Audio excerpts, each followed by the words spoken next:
One of the things that I hear talked about a lot is, after I got my Mavic Air is actually the range. After everybody realized that the Mavic Air did have extended Wi-Fi instead of OcuSync, a lot of discussion has been going back and forward if this was a good solution for longer ranges. So I've actually been out testing a lot to figure out how far you can go, and I'm working on a video that is specific on this topic that will take it to the max. But I thought maybe I could play back one of the attempts that I had that will give you a little bit of an idea how far you can get out with the Mavic Air. But before we get to that, we have something that we need to do. We need to roll an intro.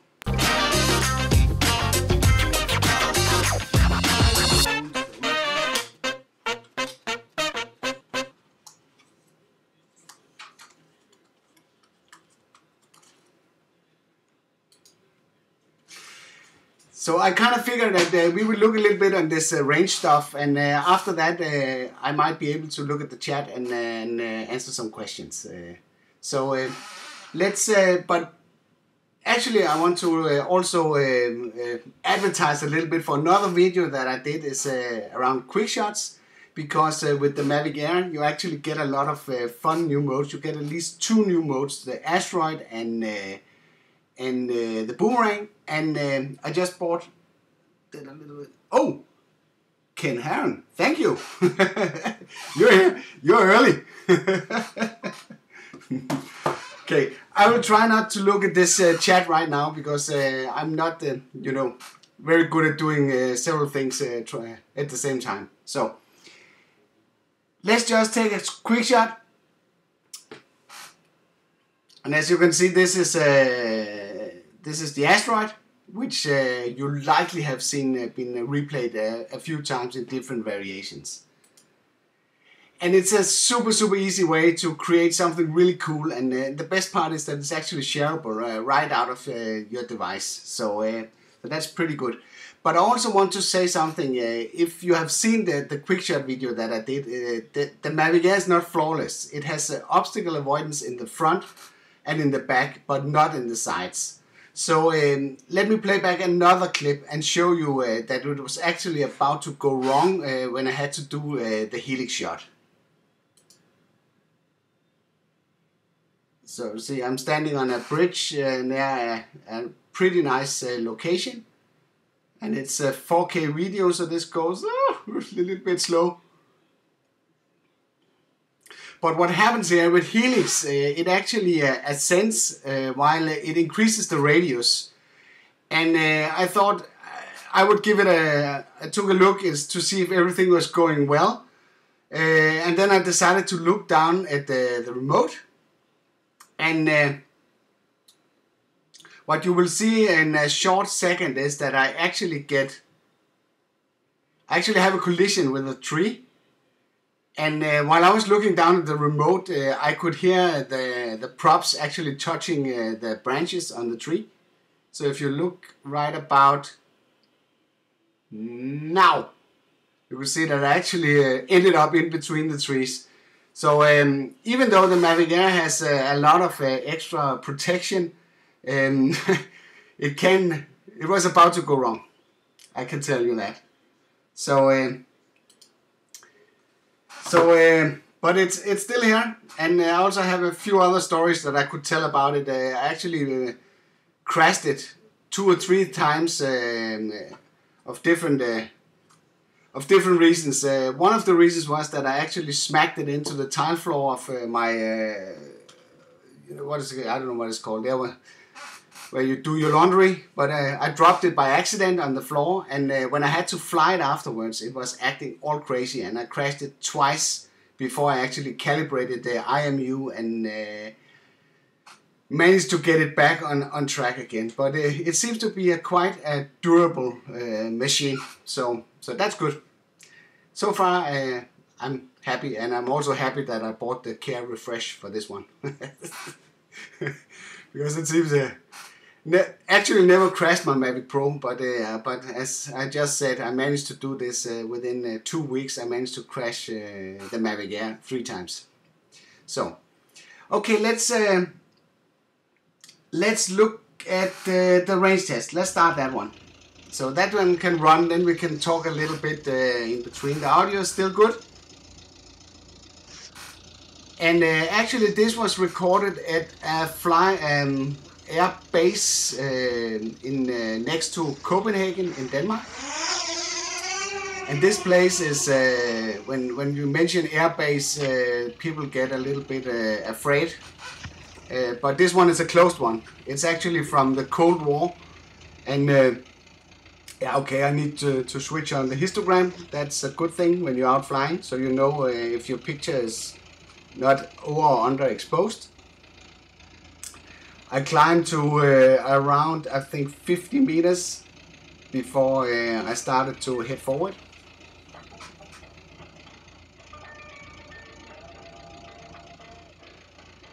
And as you can see, you can start to see the runway. If you guys have been following the channel for a longer time, you would know that I sometimes do stuff out there. I did speed testing and done some active track videos out there, because this is a nice place. No cars, no nothing is allowed in that area. It's closed down. It's not an active airfield, and it's one of the few places where you can go and fly your RC stuff without bothering anybody. If you look at these green buildings over there, they're actually old hangars for airplanes. Nej, jeg kan ikke snakke lige nu. The runway itself is 3.2 kilometer ish. What is that in miles? That is something like, what, 2.3 miles long? And yes. So we're going out there. We're not flying so fast. I didn't put it in sport mode. And also, if you notice, the shutter speed is a bit fast for video. I did not manage to get ND filters yet. So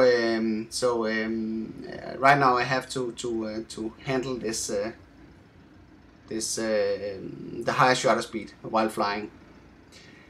And as you can see, high wind velocity warnings starting to pop up. It was a bit windy. And one good thing when you do this kind of testing is actually to manage to fly out against the wind, because that will ensure that you have enough battery for the way back. So, let's see, there's a lot of people in the chat today. Let's see.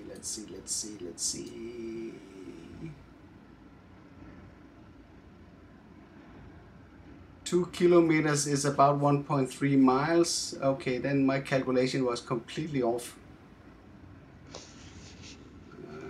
Let's see, okay.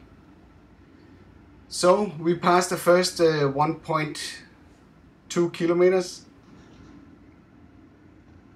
And so far it's going.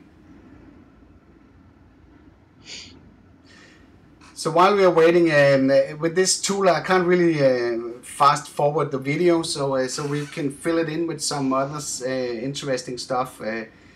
If you haven't checked out my sister channel that is run by Christian Moon, Mr. Unbox, they have like a weekly show called Tuesday Newsday, and he was actually covering this Winter Olympics event, where they were launching 1,200 drones that flies all over and creating all sorts of shapes in the sky.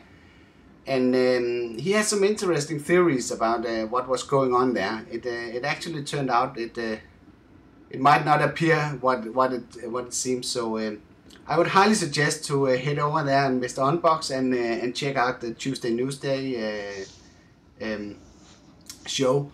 He's covering a lot of interesting stuff each week on this show.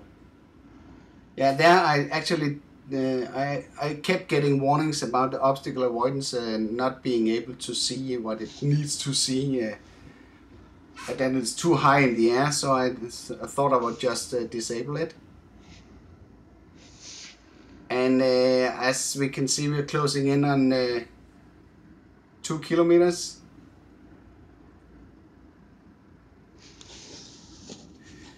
One thing that is good to mention is that one of the first range tests that was performed was actually performed by my friend Kelly from Ready Set Drone, and he only managed to go about 2 kilometers out, and we passed that easily right now. But when I studied the video afterwards, I could actually see that he was flying in 5.8 gigahertz. And it seems 5.8 gigahertz is not that stable for longer distances. As far as I know, that standard was designed to take advantage of reflective surfaces, and when you're doing range tests, this is not really the scenario that you're in. So I guess that's the reason why he only managed to get out to around 2 kilometers. Because as you can see, we're doing fine. The phone is running not very high resolution. The screen recorder, that has nothing to do with the DJI Go interface, but I actually had to run it in a lower resolution because otherwise the playback from the screen recorder is pixelating. So you can see we are heading towards the end of the runway, and one interesting problem that I kind of realized, I knew that I might not have the full distance, but I was actually expecting it to break up before I got out there. If you look in the back, you can see there's actually a busy road, and you're not allowed to, of course, I don't think you're that in any country allowed to fly over heavily trafficked roads. So at some point, I decided to break off before I got all out there.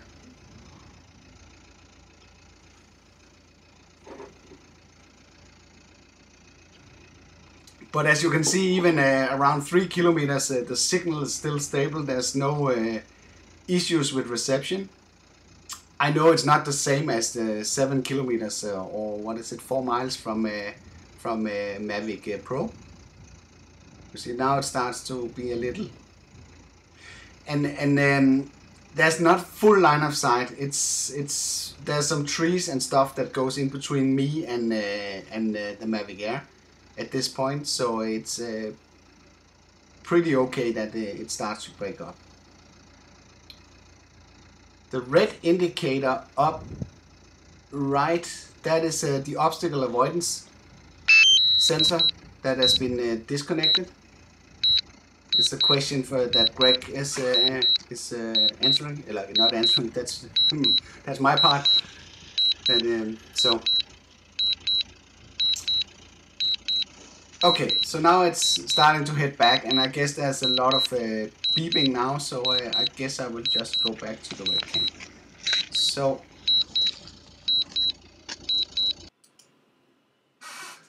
as you could see, we got out there and we got way beyond 3 kilometers, and we actually managed to not have the signal break up.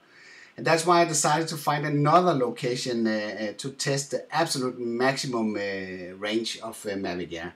So that video will be up, I think, next week, where I have done this. And I also at the same time tested the 5.8 gigahertz range. So you will also have my version of that one to see how far that goes. So yes, let's see, there's some questions coming in. Don't trust the Wi-Fi. To be honest, I have the same way, but I really don't have I can't really justify it other than it's a concern, and it has been perfectly stable so far, and I have not lost contact to the drone. So, but I kind of understand the concern, especially if you're in areas where there's a lot of noise that could interrupt the signal. So, but getting out on the other side of 3 kilometers, that is truly amazing that this is possible with the extended Wi-Fi. And I don't think I would ever go that far. I do this because I want to test the range, of course, but in a filming scenario, I'm not sure that I want to go much further than yes. I mean, with my Mavic Pro, I never flew that over 1 kilometer because it's kind of strange when you get out there, and I like to have it within a visual range, and so. Let's see if we can take a few more questions before we end this. Do you think you have the same issues you had with the Mavic gimbal with the Air? I don't think so. At least I know I won't, because I smacked this Mavic Air directly into the tile floor, and I crashed it into a bench and a lot of other stuff so far, and it's holding up pretty fine. I actually saw this really mad video on YouTube with a guy that is doing all sorts of extreme violence to the Mavic Air, and it seems to be a quite durable machine. And one of the advantages is clearly that the gimbal is let's just take it out here. That the gimbal is sort of tucked away in between into the drone chassis, so it's not that vulnerable, and also it's side suspended, so it's not as see, it's not very jittery like this. It just stays where it needs to stay. So I don't think I will have the same problems, or at least I don't hope so. So you watch your battery, saw the range test where the battery was signal was strong. I'm not sure I understand that. Losing the visuals, no, that is absolutely not fun if that happens when you're out flying. That's it's gotta be some of the worst things. But every time I lost visuals on the drone, the return to home kicks in. So at least that is good, and it will start to break up long before you permanently lose visual contact. So you will see that in the video next week. Gaston has flown 6.6 kilometers and back with the Mavic Pro. Oh, thank you, Dennis. This is super cool. I actually never tried getting super chats before, but this is that is fantastic. Thank you. I saw actually Ken was doing that earlier, so super nice that Ken stopped by here. I had a chance to go on his live show. That's actually the reason that kicked my interest in for doing a live. It's a fun way of hanging out with you guys. Even though the hanging is most on my part, but at least I get to see the chat and get some answers that we can talk about. Or some questions. I keep mixing those up. So let's see, what do we have else here?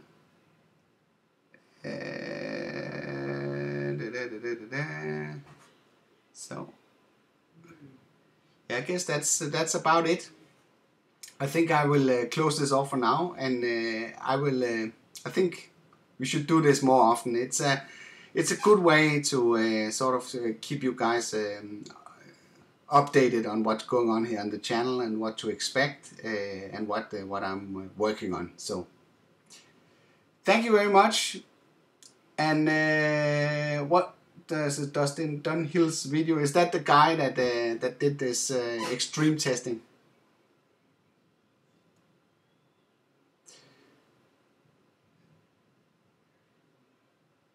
So, okay, I will run for now. Thank you for stopping by. Thank you for all the questions, and I'm looking forward to next time we get a chance to hang out in this live stream.